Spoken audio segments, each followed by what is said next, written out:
India right now and our neighborhood, which seems to be in a turmoil, and there's a lot of anti-India sentiment all over. What are your thoughts on that, ma'am? Yes, factually correct that neighborhood is in turmoil, but the anti-India is not new.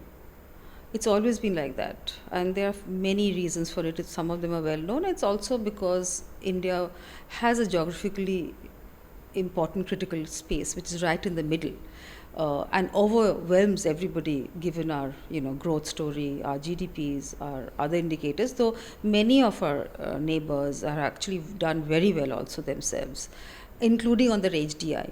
And many have argued that many of the human index factors, development factor indicators, have been better than India at some point of time, which is absolutely correct.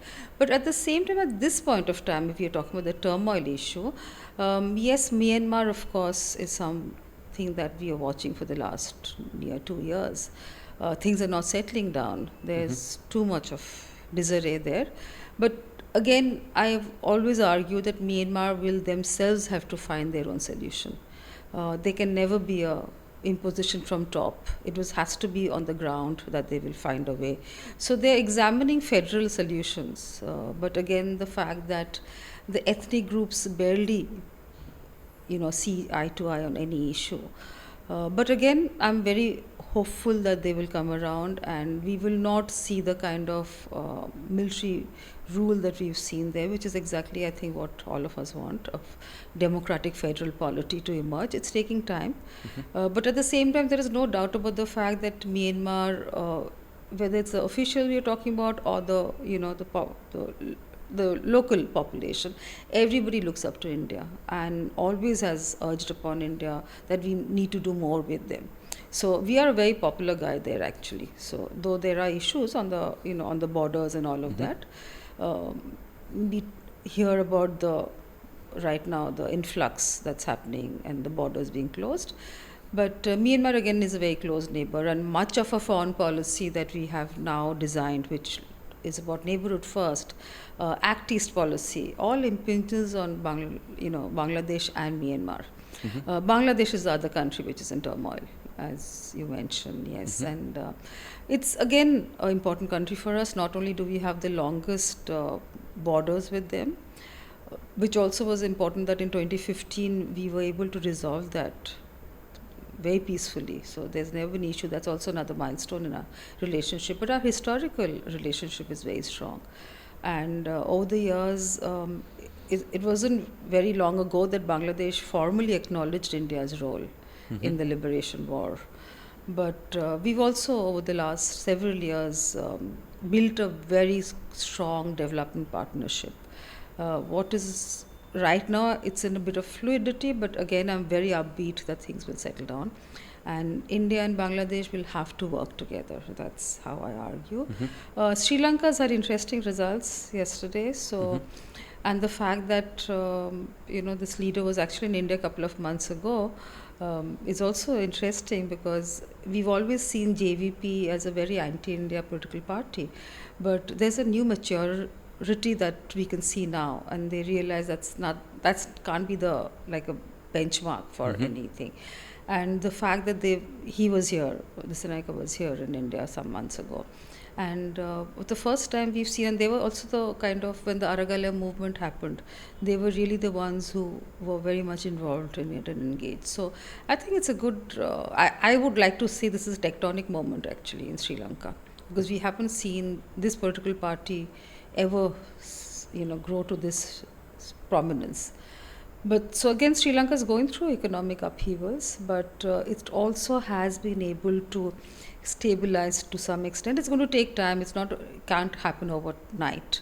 And hopefully they have probably learned their lessons, because this is not the first time they've had a bailout, right? This is probably the 13th bailout or 11th, whatever. But what we just saw, I think Wickramasinghe leadership was extremely able to kind of stabilize the government to some extent. Hopefully with this new particular government in place, things will again, because they have a very strong economic focus again, and without that you can't deliver. So I think Sri Lanka is something that we don't have to worry so much about in that sense. That brings me to Nepal.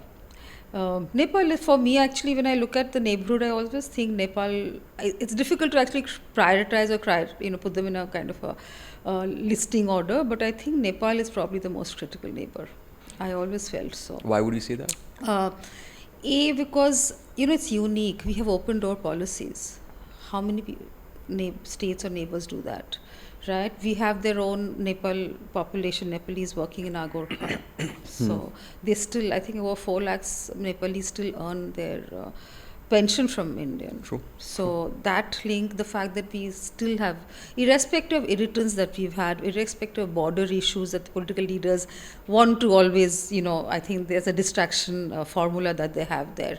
And the relationship has gone through ups and downs. But again, we've now been able to warm up to each other. Energy trade is fabulous. We're looking at a regional trade in energy again. A lot of things that we were not able to do in the past because of the political divisiveness there, and how the particular factor that you talk about, anti-India, was so dominant there. But they've also realized, and this is a point I think Prime Minister Modi's been making for very long, that India's growth story is phenomenal, right? But again, India can't grow by itself. So you need your neighbors. And he's always said, pitch your wagon with India's engine. And I think Nepal certainly realizes that. And while internal domestic politics will always be the way it is in Nepal, there'll be always one political party jostling, coalitions which don't work. They keep going back to the electoral board again.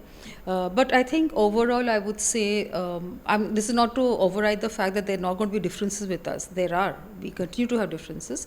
But they've also understood the benefit of working with India. Diary of a Publisher. Here we don't just talk, we explore, question, and push beyond the ordinary. And if you're ready to see things from a fresh perspective, you're at the right place. Make sure to subscribe. We're just scratching the surface, and the next conversation might just change how you see the world.